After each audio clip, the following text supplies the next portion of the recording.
It's in this quiet suburb of Dagestan's capital, Makhachkala, the parents of the Tsarnaev brothers now live. But Russian authorities anticipated the long queue of journalists that were about to come calling. The KGB's successors, the FSB, have warned the father not to speak to the press.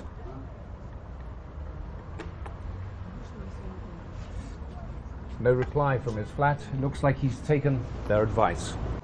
But his wife, in a telephone interview, supported his opinion that their sons had been framed for the Boston bombings. My two sons are really innocent. He was controlled by FBI like for 5 years.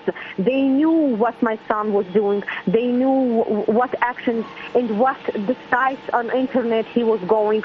How could this happen? How could they? They were controlling every step of him, and they are telling today that this is a terrorist act. Never, ever, this is not true. My two sons are innocent.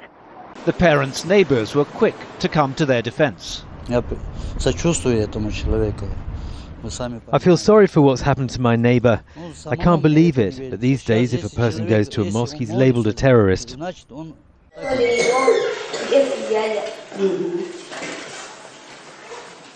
At the school where the brothers were taught during their brief stay in Dagestan, a lesson was being held in the most junior class on religion. The questions from the teacher: what is Islam? What does jihad mean? The school's director was insistent the brothers learned nothing about radicalism in his classes. From very young age, they were brought up in the US. This is their upbringing. They were formed there.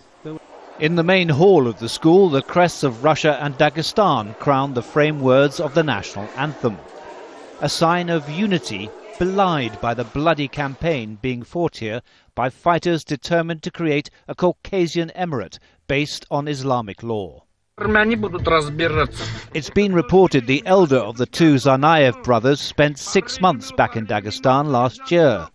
And even before that, intelligence passed on to the United States had already led to Tamerlan being interviewed by the FBI.